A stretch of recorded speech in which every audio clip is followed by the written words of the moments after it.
De son vrai nom Jeffrey Preston Jorgensen, Jeff Bezos est né le 12 janvier 1964 à Albuquerque, au Nouveau-Mexique. Ses parents, Ted Jorgensen et Jacqueline Gies, étaient tous deux lycéens au moment de sa naissance. Son père n'avait seulement que 18 ans et sa mère de 16. Cependant, son père l'a abandonné à sa naissance et se remarie un an plus tard. Bien avant de continuer, veuillez liker la vidéo, si ce n'est pas encore fait, abonnez-vous, activez la cloche de notification pour ne rien manquer de cette chaîne.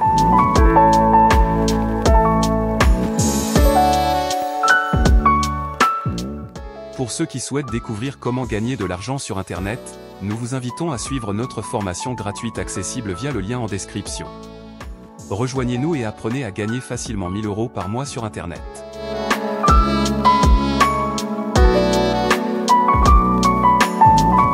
Par la suite, sa mère a rencontré Miguel Bezos, un immigrant cubain qui était arrivé aux États-Unis à l'âge de 15 ans pour étudier à l'université d'Albuquerque. En avril 1968, elle l'a épousé, et Miguel a ensuite adopté Jeff, qui a depuis porté le nom de famille. Au cours de ses années de lycée, Jeff a fondé sa première entreprise, un camp d'été pour enfants. Après avoir obtenu son diplôme de l'université de Princeton en 1986 avec un Bachelor of Arts and Sciences en sciences de l'informatique, il a travaillé pour diverses entreprises financières de Wall Street, notamment des Show Eco. En 1994, à l'âge de 30 ans, Jeff Bezos a commencé à se laisser de plus en plus séduire par une idée qui le hantait depuis un certain temps.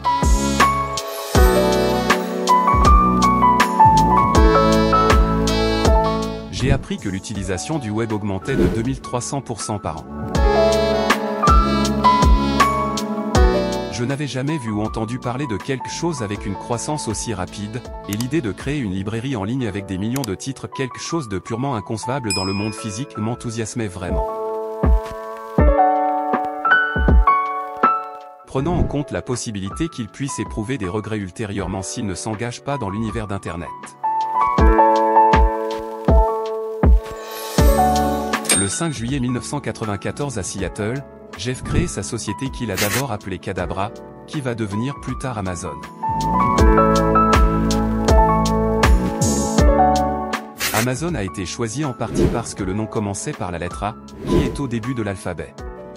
À l'époque, les sites web étaient classés par ordre alphabétique, de sorte qu'un nom commençant par A apparaissait plus rapidement lorsque les clients effectuaient des recherches en ligne.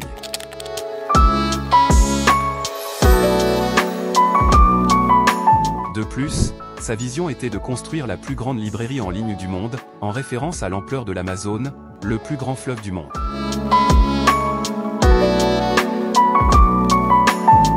Au début, il ne vendait que des livres, mais il a toujours su au fond de lui qu'il voulait vendre tout ce que les gens pouvaient acheter sur Internet.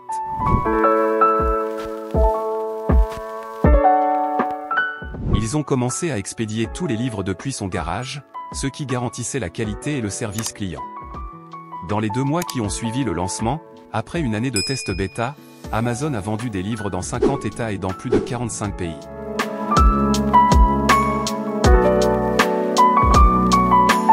À la fin du mois d'août 1995, les ventes d'Amazon atteignaient 20 000 $ par semaine.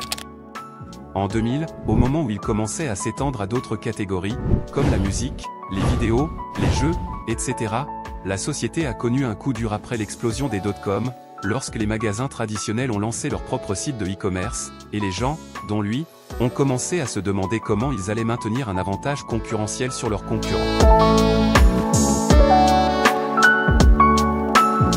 Mais ils ont résisté à la tempête et ont fini par être l'une des rares startups à ne pas avoir été anéanties par l'explosion des dot-com.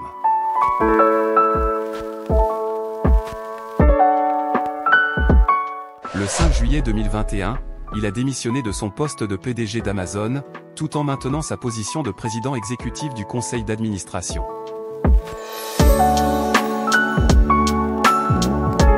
Son successeur est Andy Jassy.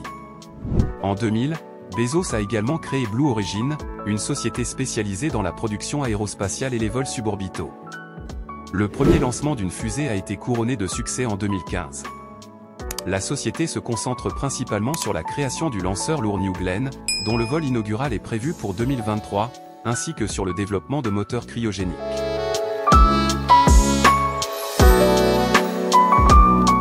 Blue Origin conçoit également la fusée suborbitale New Shepard, destinée au tourisme spatial.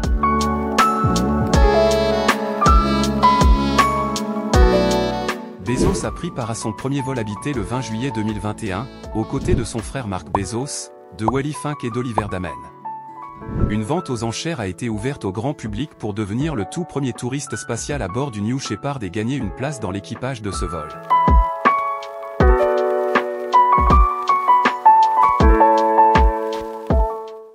Le vainqueur a finalement cédé sa place à Damen, ce qui a entraîné un avancement de son vol.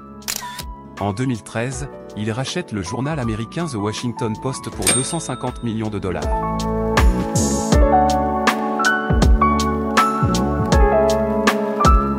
Ce rachat du journal a suscité des inquiétudes jusqu'au sein de la rédaction du journal, symbole historique du journalisme d'investigation.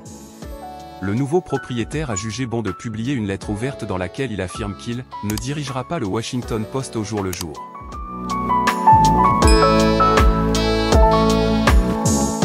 Après avoir légèrement surpassé Bill Gates en tant que personne la plus fortunée au monde à l'été 2017, Jeff Bezos a pris la première place en novembre 2017.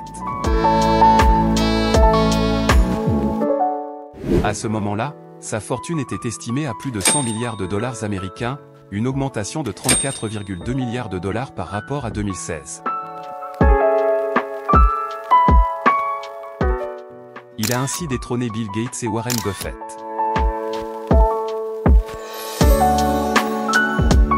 Pendant le Black Friday de 2017, la capitalisation boursière de son entreprise a atteint 584 milliards de dollars, ce qui a ajouté 2,4 milliards de dollars à sa fortune personnelle en une seule journée.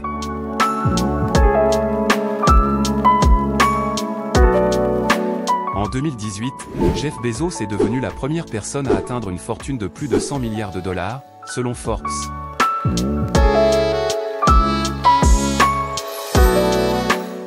Depuis lors, il est resté la personne la plus riche au monde, atteignant un pic pendant la pandémie de coronavirus en juillet 2020, avec une fortune de 172 milliards de dollars.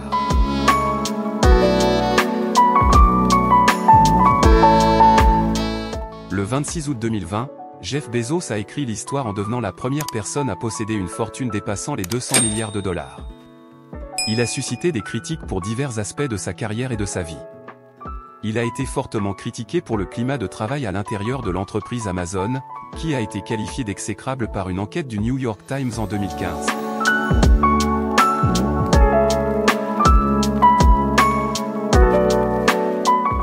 De plus, il a été critiqué pour ses efforts visant à établir un monopole dans le commerce électronique et pour sa pratique de minimiser le paiement d'impôts sur les sociétés.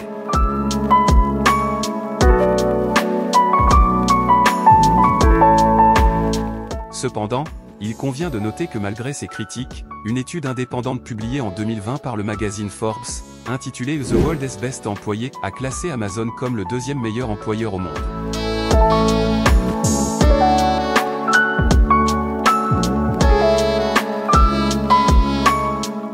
En ce qui concerne sa philanthropie, bien que plusieurs milliardaires américains aient signé le manifeste The G20 Pledge, dans lequel ils promettent de consacrer la majeure partie de leur fortune à des œuvres caritatives, Jeff Bezos a refusé de le signer dans un premier temps.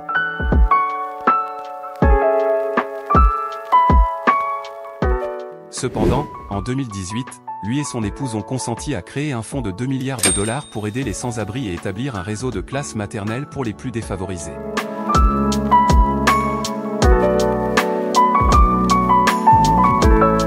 En 2020, Jeff Bezos a annoncé son intention de financer des initiatives de lutte contre le changement climatique en créant le Bezos Earth Fund, doté de 10 milliards de dollars prélevés sur sa propre fortune.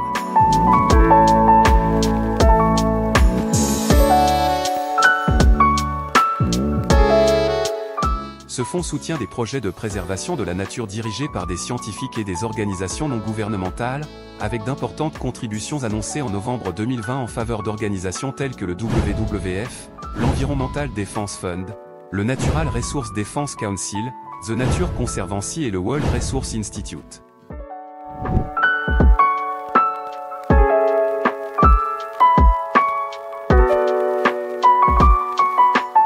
Sur le plan financier, bien qu'il ait été dépassé par Elon Musk dans le classement du Bloomberg Billionaire Index en avril 2022, Jeff Bezos demeure la deuxième personne la plus riche au monde, avec une fortune estimée à 171 milliards de dollars.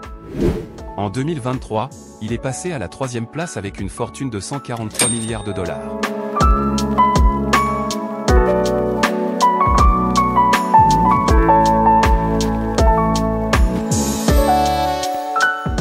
Jeff Bezos est marié à Mackenzie Scott, et ils ont 4 enfants, dont 3 fils et une fille adoptés en Chine. En janvier 2019, il a annoncé leur divorce sur Twitter après 25 ans de mariage, ce qui faisait suite à sa liaison avec la présentatrice de télévision Lauren Sanchez.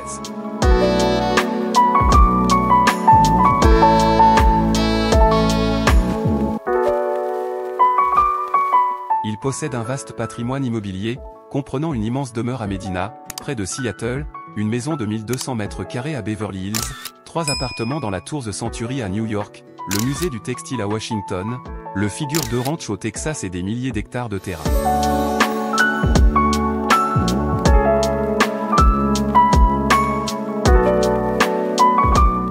En conséquence, il figure parmi les 20 plus grands propriétaires fonciers du pays. Jeff Bezos se définit comme libertarien et est un donateur du laboratoire d'idées libertarien Rizon Foundation.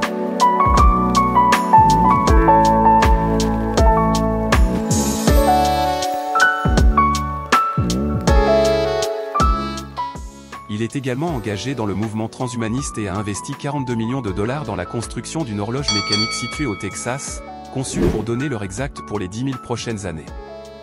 Nous avons décidé donc de vous présenter dans une autre vidéo les 9 habitudes des pauvres que vous devez absolument éviter si vous voulez devenir riche. Alors il est d'importance capitale d'éviter certaines habitudes que font les pauvres. Cliquez sur la vidéo qui s'affiche à l'écran pour la regarder. Portez-vous bien et à la prochaine dans une nouvelle vidéo.